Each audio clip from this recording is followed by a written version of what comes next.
Guys, welcome back. आज हम सीखेंगे select and select distinct statement के बारे में।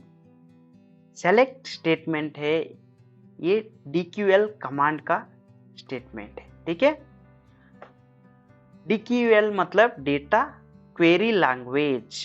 ठीक है, हमने टाइप्स ऑफ कमांड में देखे थे डिफरेंट कमांड्स। ठीक है, DDL, DQL, DML, DCL and TCL। ठीक है, ये है DQL कमांड का स्टेटमेंट SQL।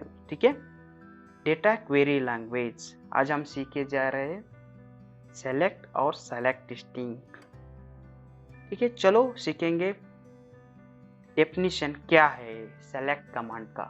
ठीक है, इन SQL the select statement is used to retrieve data from a database. It is one of the fundamental and most commonly used SQL command. ठीक है, select statement है, डेटा को read करने के लिए यूज करते हैं SQL में।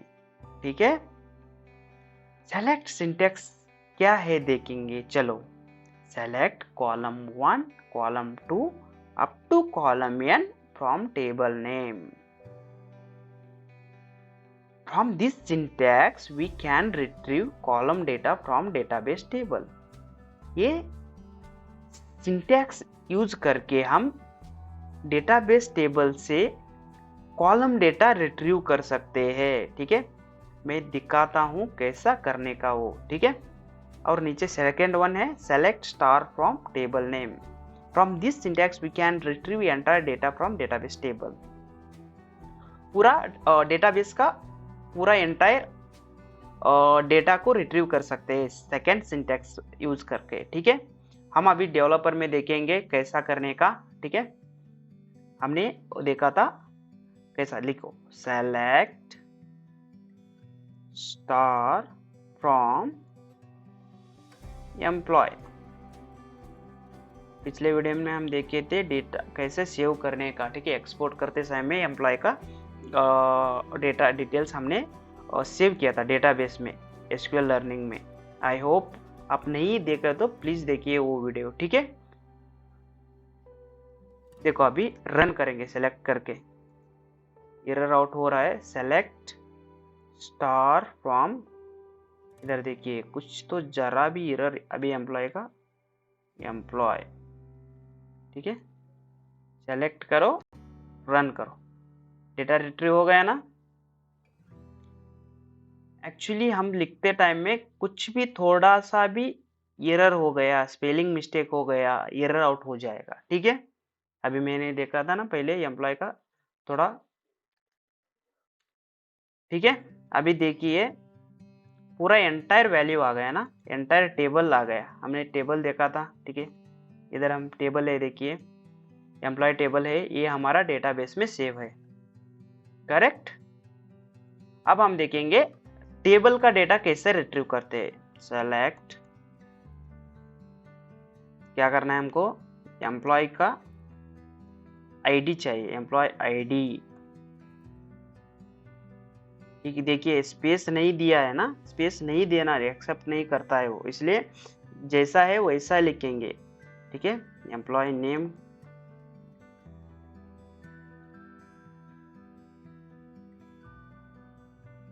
एम्प्लॉय नेम फ्रॉम कौन सा टेबल है, एम्प्लॉय टेबल है। हमने डेटाबेस में क्या सेव किया था, एम्प्लॉय करके सेव किया था ना, फ्रॉम एम्प्लॉय। सेलेक्ट करो, रन करो, आ गया ना। अभी देखो और एक दिखाता हूँ, सेलेक्ट एम्प्लॉय नेम कामा सैलरी। एम्प्लॉय की सैलरी देखेंगे कितना है ईच इंडिविजुअल का। ठीक है, सैलरी फ्रॉम कौन सा टेबल है, एम्प्लॉय। करेक्ट,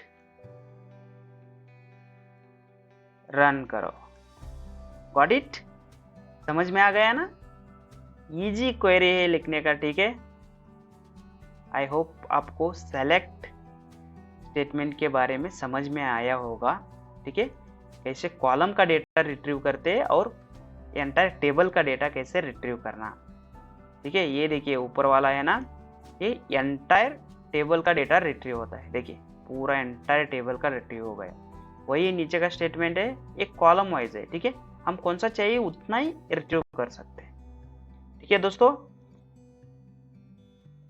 और हम सीखेंगे सेलेक्ट डिस्टिंक्ट कमांड के बारे में। ठीक है, इसका डेफिनेशन क्या है देखिए, the select distinct command is used to retrieve unique value from a specified column or a column in a database table.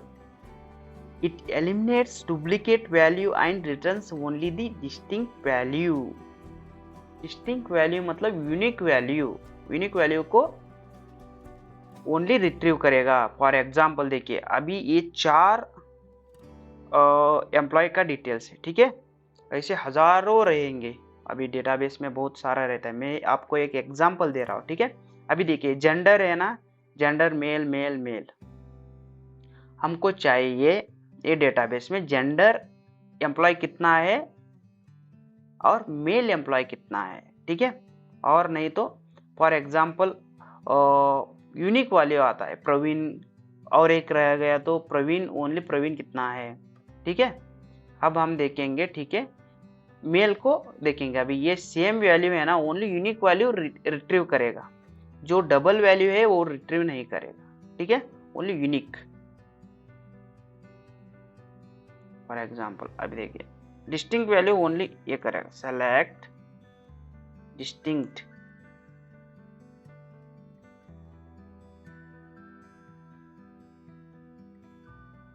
Select distinct gender, कितना जेंडर है देखेंगे हम। ठीक है, जेंडर फ्रॉम एम्प्लॉय। अभी देखिए एम्प्लॉय में कितना जेंडर्स है, ओनली 2 टाइप्स है। ठीक है, मेल और फीमेल। ठीक है, जेंडर, अभी इसमें देखेंगे जेंडर, फॉर एग्जांपल हमको एम्प्लॉय चाहिए। ठीक है, सेलेक्ट करो, रन करो, एरर आउट आ जाएगा। देखिए ओनली यूनिक वैल्यू आएगा। ठीक है, देखिए हम क्या करेंगे, फॉर एग्जांपल अभी जेंडर निकालो। ठीक है, जेंडर निकाल के रन करो, अभी रन हो जाएगा। Sorry, select distinct employ, employ name हमने रॉन्ग लिख दिया। ठीक है, एम्प्लॉय नेम देखिए आ गया ना। अब जेंडर डाल दो, देखेंगे। ठीक है,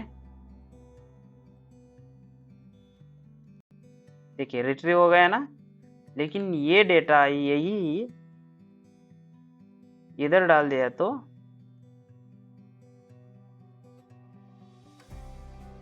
सेकेंड में, अभी देखिए। ठीक है, मेल मेल यूनिक वैल्यू है, यूनिक वैल्यू आएगा। ठीक है, फॉर एग्जाम्पल डुप्लीकेट है ना, ये साइड में डाला इसलिए आ रहा है। ठीक है, फॉर एग्जाम्पल अभी हम ये एम्प्लॉय नेम निकाल दे। ठीक है, फ्रॉम। ठीक है, डिस्टिंक्ट, डिस्टिंक्ट वैल्यू कितना है, यूनिक वैल्यू कितना है दिखाएगा।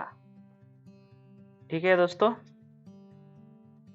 ये इसका सिंटैक्स है। देखिए select distinct column 1 column 2 up to column m from table name. From this syntax we can retrieve unique data of the column from the table and select distinct star from table name. From this syntax we can retrieve the entire data from database table. Just select statement है ना, same ही है, उधर distinct डाल दिया तो उसका data distinct value कौन सा है, यूनिक वैल्यू वही आएगा। डबल है तो एक ही को आएगा, वो डबल है तो डबल नहीं दिखाएगा। हमने देखा ना एसक्यूएल डेवलपर में, अभी देखिए दिखा दिया ना। अभी हम चेक करेंगे select distinct, select distinct salary from employ. ये देखिए सैलरी रिट्रीव करेंगे, सेलेक्ट करो, रन करो। ठीक है, distinct value, double same value नहीं है ना, डिफरेंट है ना, यूनिक वैल्यू है ना। आई होप कि दोस्तों आपको समझ में आया होगा सेलेक्ट स्टेटमेंट कैसा ये इस्तेमाल करने का, और सेलेक्ट डिस्टिंक्ट कैसा इस्तेमाल करके कैसा डेटा रिट्रीव करने का। ठीक है दोस्तों, बाय, थैंक्स फॉर वॉचिंग।